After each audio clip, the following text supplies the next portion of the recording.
పూలు రాలినప్పుడు ఎందుకు క్లాప్స్ పట్టద్దన్నారు? ఆ పూలంతా కూడా మన త్యాగదుల యొక్క ప్రాణ అర్పణ.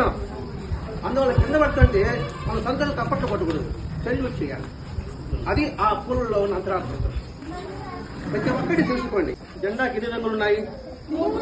జెండాను తయారు చేసిన వారు ఎవరు? పింగళ వెంకయ్య 3 రంగుల జెండాన్ని రూపకల్పన చేశారు. కాషాయానికి భావం ఏమిటి? త్యాగానికి. అంటే ఎంతో మంది త్యాగ గనులు చేసిన కృషి ఫలితంగానే మన స్వాతంత్రం వచ్చింది. ఆ తెలుగుకి గుర్తు ఏంటి? శాంతి. పచ్చదనానికి గుర్తు అంటే ఏమిటి? మన దేశభక్తి ఏంటి అనేది సత్యము, ధర్మము, శాంతి, న్యాయం. ఏంటి? సత్యము చెప్పండి, ధర్మం, శాంతి, న్యాయం. ఈ 4 చక్రాల మీదనే మన దేశ ప్రగతి రథం సాగుతుంది. ఇందులో ఒకటి కుంటుపడినా కూడా ప్రగతి సాగదు.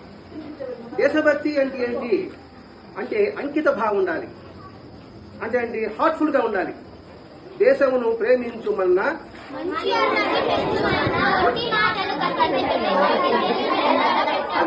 మాటలు కదా కావాల్సింది, చేతలు కావాలి. ప్రేయర్ చేశారు, తల్లిదండ్రులకు నమస్కారం పెట్టాలి. వ్యక్తిని గుర్తు పెట్టుకొని మీరు పెద్ద అయ్యేంత వరకు కూడా దాని పట్ల గౌరవభావం కలిగి ఉండాలి. మొట్టమొదటి దేశ భద్రత మీద గౌరవభావం కలిగి ఉండాలి. మన సంస్కృతి పట్ల గౌరవభావం కలిగి ఉండాలి. మన జాతి మతం పట్ల గౌరవభావం కలిగి ఉండాలి. పరస్పరం కూడా ఎలా ఉండాలి? పరస్పరం సహకారంతో ఉండాలి. మనం అందరూ ఒకటి అనే భావన కలిగి ఉండాలి. అలా కాకుండా నువ్వు వేరు నేను వేరు అనే భావన మీరు పెంచుకోకూడదు. భారత్ మాతాకి, భారత్ మాతాకి, భారత్ మాతాకి. వందే మాతరం,